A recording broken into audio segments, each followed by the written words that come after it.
शंकर भगवान की नमः पार्वती पते हर हर महादेव।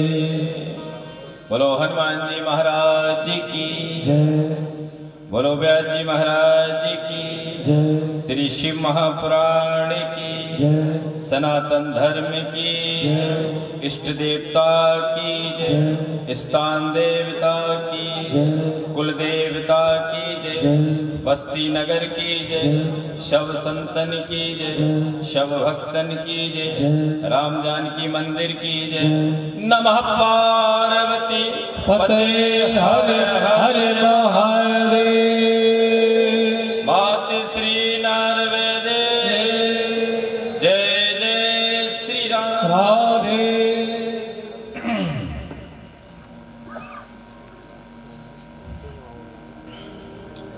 अकारण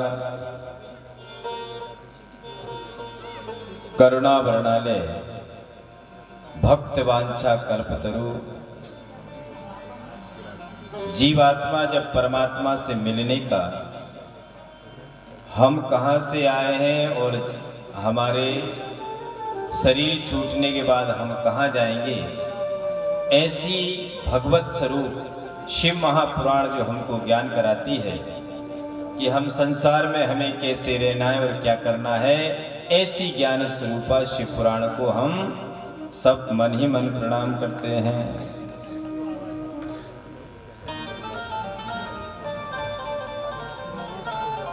आपको कल आपने श्रवण किया, जिनको याद हो तो मैंने 3 बातें आपको बोला था कि ऐसा कौन सा फूल है जो बरस के 12 महीना रहता है, और एक है नरों का नर कौन है, और उल्टी दोनों तरफ बहने वाली नदी का नाम क्या है। बोलो शंकर भगवान की। तो भाई साहब, जो ये प्रश्न का जवाब देगा आखिरी दिन मैं उसको माला डालूंगा। मैंने बीच बीच में तुमको प्रश्न डालना है एक एक, और उसके बाद में पटेल साहब से बोल देंगे, सरपंच साहब से, सारे लोग जो यहाँ के सेवक हैं, समिति वालों से बोलेंगे कि जो नाम बताएगा उसको भैया स्टेज पे यहाँ बुला लेना। तो चाहे वो पुरुष वर्ग में हो चाहे माता वर्ग में हो, ऐसा नहीं है कि भैया ये हो। माताएं आत्म सर्वभूतेषु नारायण परायणा, ज्ञान के मार्ग में माताएं और पुरुष वर्ग एक ही होता है। मदालसा एक बहुत बड़ी ज्ञानी माता हुई। क्या नाम है? प्रथम गुरु कौन है? बच्चों के प्रथम गुरु कौन होते हैं? माता होती है। कहते हैं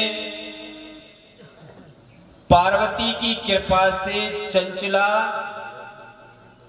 अनेक प्रकार से कुसंग के पढ़ने के कारण श्रीमद् भागवत महापुराण के आश्रय रहकर ओ उमा की मित्र बन गई, सहेली बन गई, फ्रेंड। क्या बन गई? फेसबुक पे एक ही है फ्रेंड, वहां कोई दूसरी कोई रिश्ता नहीं होता।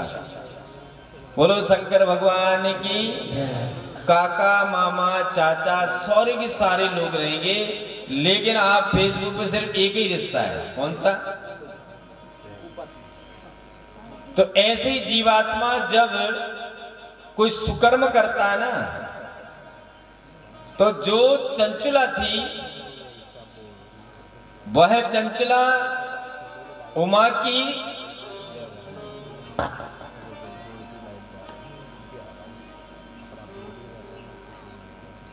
लीजिए पंडित जी आपके चंचला उनकी मित्र बन गई उमा की, और उसने उमा ने अपने पति का उद्धार किया। किसका उद्धार किया?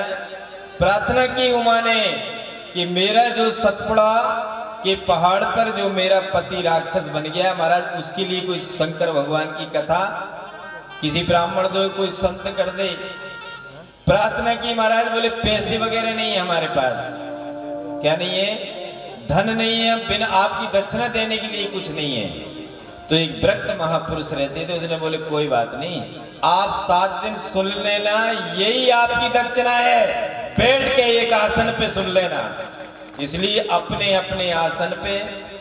अच्छा एक बात और ध्यान रखना कि जो लोग जहां पर माताएं जिस आसन पर बैठती हैं उनकी उस स्थान पे बैठने की आदत पड़ जाती है, तो दूसरे तुम लोग दूसरों के आसन पे जहां जिस स्थान पर बैठा वहां नहीं बैठना, नहीं तो फिर सब टेढ़ी नजर से देखोगे एक दूसरे को कि ये कौन बैठ गया यहाँ पे, कल हम बैठे थे।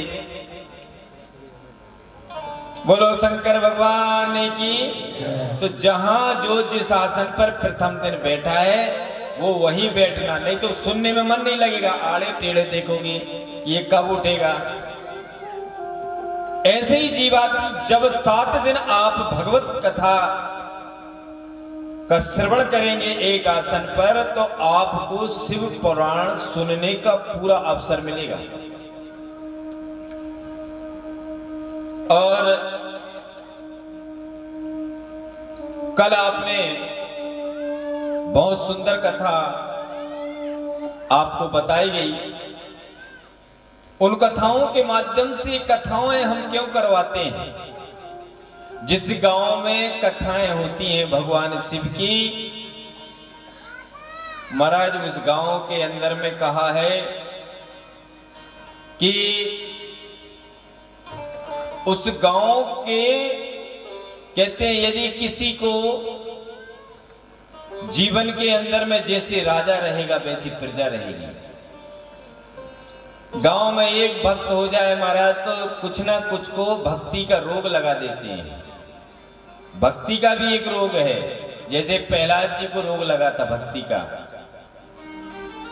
गांव में यदि एक भक्त हो जाता है, घर में एक भक्त हो जाता है, तो जैसे घर में एक भक्त हो जाता है तो अपने परिवार को तार देता है, और महाराज परिवार में एक भक्त होता है तो कुटुंब को तार देता है, और कुटुंब में एक भक्त हो जाए तो वो सारे मिलके गांव को तार देते हैं, और गांव और कुटुंब और परिवार मिल जाए तो समझ लेना चाहिए देश को तार देते हैं। और एक भक्त ना हो तो महाराज दिल्ली में केजरीवाल जैसे सारे के सारा बर्बाद कर देता है।